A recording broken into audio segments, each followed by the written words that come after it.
இந்த படத்துடைய ஹீரோயினை நடிச்சிட்ருக்க செரீன், அப்புறம் சம்யுக்தா, அது ஒரு செகண்ட் ஹீரோயின் மாதிரி படத்தில் ஒரு முக்கியமான லீட் ரோல். அவங்க 2 பேரும் வரலை. பல முறை ஃபோனில் சத்யா வந்து போராடினார், என்கிட்ட சொன்னார். நானும் பேசி பார்த்தேன். அங்கே படப்பிடிப்பு, இங்கே படப்பிடிப்புன்னாங்க. புரிஞ்சுக்குவோம் நம்மளாம். இப்போ சினிமாவில் வந்து உங்கள் எல்லாத்துக்குமே தெரியும். ஒரு விஷயத்தை எப்படி அழகாக நாசுக்காக அவாய்ட் பண்ணுவாங்க, என்னென்ன ரீசன் சொல்லுவாங்கன்னு தெரியும். அது இந்த படத்துலையும் அஃப்கோர்ஸ் நடந்துச்சு. என்ன கூட சத்யாவும் வனிதாவும் சேர்ந்துட்டு இந்த மாதிரி நீங்கள் படம் பண்ண ஹீரோக்களை கூப்பிடுங்க, நீங்கள் படம் பண்ண ஹீரோக்களை கூப்பிடுங்கன்னாங்க. நான் சொன்னேன், இல்லை எனக்கு தெரியும் அவங்களாம் வரமாட்டாங்க, கூப்பிடுறது வேஸ்ட்டு அப்படின்னே நான் சொன்னேன்.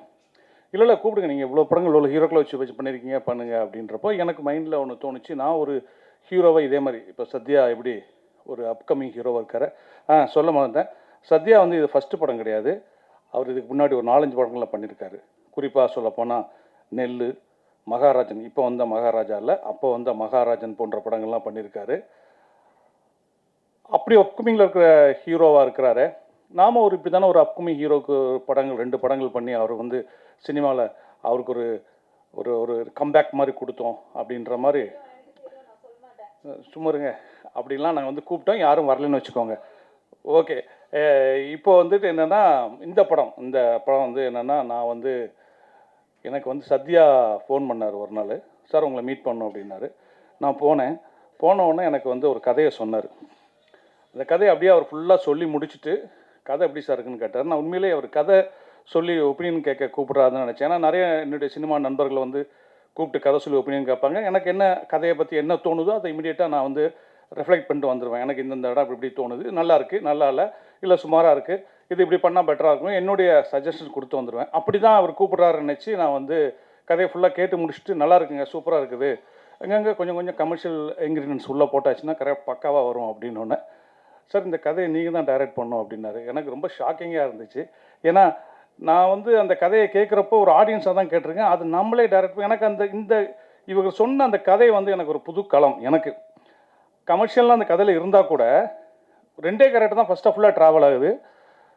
வேறு கேரக்டர்ஸ் ஃபஸ்ட் ஆஃபில் கிடையாது. ஃபுல்லாக ஒரு பரபரன்னு ஒரு ஆக்ஷன் 10 நிமிஷத்தில் ஆரம்பித்து அப்புறம் இன்டர்வல் வரைக்கும் அந்த ஆக்ஷன் போகுது.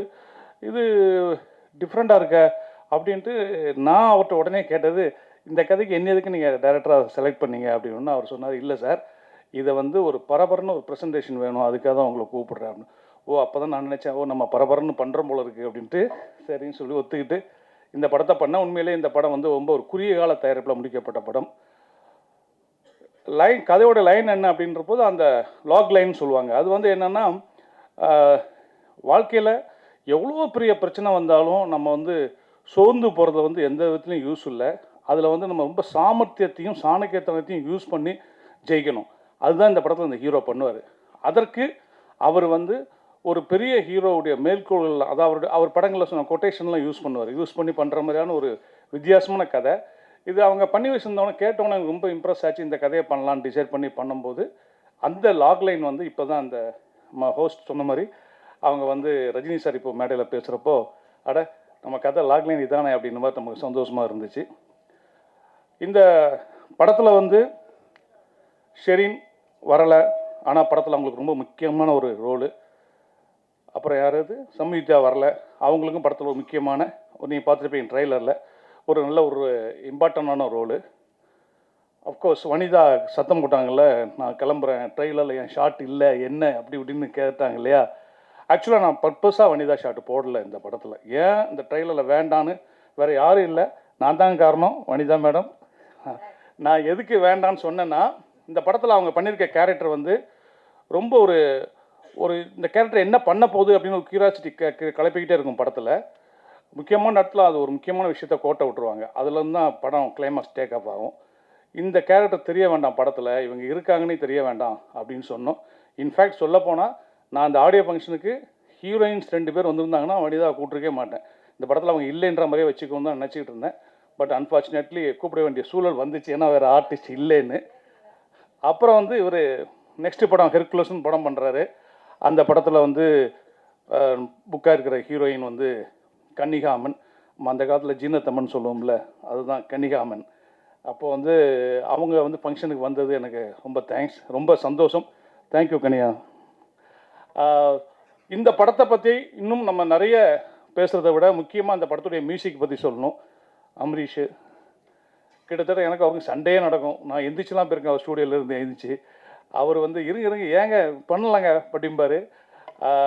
அப்படி நல்ல சாங்ஸ் எனக்கு போட்டு கொடுத்தாரு. ரீரெக்கார்டிங்கும் ரொம்ப அருமையாக அந்த படத்துக்கு ரீரெக்கார்டிங் பண்ணியிருந்தார். நீங்கள் ட்ரெய்லரில் பார்த்துருப்பீங்க, ஒரு ஃப்ளூட்டில் ஆக்ஷன் ட்ரெய்லருக்கு ஒரு ஃப்ளூட் பீட் வருதுங்கிறது வந்து ரொம்ப ஒரு எனக்கு போட்டு காமிச்சுன்னா ரொம்ப பிடிச்சிருந்துச்சு அந்த தீம் அவருக்கு. அப்படி அவர் ரொம்ப மியூசிக்கு வந்து மெனக்கெட்டுருக்காரு. இன்னும் சொல்லப்போனால் அந்த சாங் அவர் ஆடும்போதே நான் சொன்னேன், இந்த சாங் நீங்கள் தாங்க பேசப்படுற ஆளாக இருக்கும்னு சத்யா இருக்கும்போதே சொன்னேன். ஒரு நல்ல நடிகரும் கூட அவர். ஃப்யூச்சரில் டைரக்டர்ஸ் அவரை யூஸ் பண்ணிக்குவாங்க. அப்புறம் அவர் திருமலை அவர்கள் சொன்ன மாதிரி இன்றைக்கி சினிமா வந்து எல்லாருக்குமே தெரியும். இன்றைக்கி ஒரு வாரத்துக்கு எப்படி பார்த்தாலும் 5-6 படம் வருது. இன்னும் நான் கூட நேற்று கூட இவர்கிட்ட கேட்டேன், நம்ம ஹீரோட்ட, சத்யா 27 நிறைய படங்கள்லாம் வருது, நம்ம இன்னும் கொஞ்சம் தள்ளலாமா, ப்ரெஸ் மீட்டை வேணால் நீங்கள் கேன்சல் பண்ணலாமாலாம் நேற்று நான் கேட்டேன். அவர் வந்து எனக்கு ஒரு எஸ்எம்எஸ் அனுப்பியிருந்தார். சார் 300% இந்த படத்துக்கு நான் என்னுடைய எஃபர்ட்டை போட்டேன் சார். 300% என்னுடைய எஃபர்ட் அந்த படத்துக்கு போட்டேன். அதனால் அந்த படத்தை 27th ரிலீஸ் பண்ணுவோம் சார். ரிசல்ட்டு என்னங்கிறத நம்ம கடவுள் கையில் விட்டுடலாம் அப்படின்னாரு. உண்மையை சொல்லப்போனால் இந்த அப்கமிங்கில் இருக்கிற ஹீரோக்கள் கூட நான் நிறைய படங்கள் பண்ணியிருக்கிறேன். அப்போ அவங்களுக்கு ஒரு ஃபயர் இருக்கும். அந்த ஃபயர் சத்யாட்ட இருக்குது. அந்த வேட்கையும் அதுக்காக அவர் போடுற எஃபர்ட்டு, அவர் பண்ணக்கூடிய ஸ்ட்ரெயின், நைட்லாம் அவர் படுக்க தூங்கும்போது 3 மணி 3:30 மணிக்கெல்லாம் மெசேஜ் போட்டு படுத்துருக்கிறாரு. அவ்வளோ தூரம் அவர் ஸ்ட்ரெயின் பண்ணியிருக்காரு. தயாரிப்பாளர் வந்து அவருடைய நண்பரும் கூட. இப்படி ஒரு நண்பருக்காக படம் எடுத்திருக்காரு. அதை இயக்க எனக்கு ஒரு வாய்ப்பு கிடைச்சிருக்கு. இந்த படம் சத்யாவை தமிழ் சினிமாவில் அப்படியே இந்த ஒரே படத்தில் தூக்கிட்டு உச்சத்தில் வைக்க வேண்டாம். ஒரு 2 படம் அவருக்கு புக் ஆனால் போதும். இதை பார்த்துட்டு அதுவே எனக்கு கிடைச்ச வெற்றி. இந்த படத்தில் எங்கூட பணியாற்றின கேமராமேன், அப்புறம் music director Amrish, editor Suresh sir, அப்புறம் இந்த படத்தினுடைய அனைத்து டெக்னீஷியன், என்னுடைய உதவியாளர் உள்பட ரொம்ப ஸ்ட்ரெயின் பண்ணாங்க. எல்லாருக்கும் இந்த மேடையில் நான் நன்றி கூறிக்கொண்டு, இப்போது வந்து ஒரு படம் ரிலீஸ் ஆகி ஒரு 3-4 டேஸில் வந்து அந்த படத்தினுடைய ரிசல்ட் என்னென்னு தெரிஞ்சிடும், எல்லாருக்குமே தெரிஞ்சிடும். அப்படி இந்த படம் கடவுளுடைய அனுக்கிரகத்தால், தெய்வத்தால் ஆகாத எனினும் முயற்சி தன்மை வருத்த கூலி தரும் அப்படின்னு திருவள்ளுவர் சொல்லியிருக்காரு. கடவுள் கொடுக்காட்ட கூட சத்யா பண்ணிகிட்டு இருக்க அந்த எஃபர்ட், அந்த முயற்சி, அவர் படக்கூடிய அவமானங்கள், இன்சல்ட்டு, அதெல்லாம் தாண்டி அவர் அந்த படத்தை வந்து இன்றைக்கி இந்த மேடை கொண்டு வந்துட்டார் ரிலீஸுக்கு. இந்த ரிலீஸில் இந்த படம் வெற்றின்னு ஒரு பேரும், படம் நல்லா இருக்குப்பா, படம் பார்க்கலாம் அப்படின்ற ஒரு பேரும் கிடச்சி, இந்த படம் சத்யாவுக்கு மீண்டும் ஒரு படம் புக் பண்ணி கொடுத்தா கூட அது எனக்கு கிடைச்ச வெற்றி, நான் சந்தோஷப்பட்டுக்குவேன். இந்த வந்திருக்க பத்திரிகை நண்பர்கள், ஊடகங்கள் எல்லாருமே அவருடைய உழைப்புக்காக அவருக்கு நீங்கள் நிறைய சப்போர்ட் பண்ணுங்கள். இந்த படம் எல்லோரையும் நிச்சயமாக திருப்திப்படுத்தும் படம் பார்க்குறவங்கள அப்படின்னு எனக்கு ஒரு இயக்குனராக நம்பிக்கை இருக்குது. மீண்டும் ஒரு நல்ல மேடையில் உங்களை சந்திக்கிறேன். இந்த படத்தை வெற்றி பெற செய்யறதுக்கு நீங்கள் கொண்டு போய் சேர்க்குற விஷயந்தான் முக்கியம்.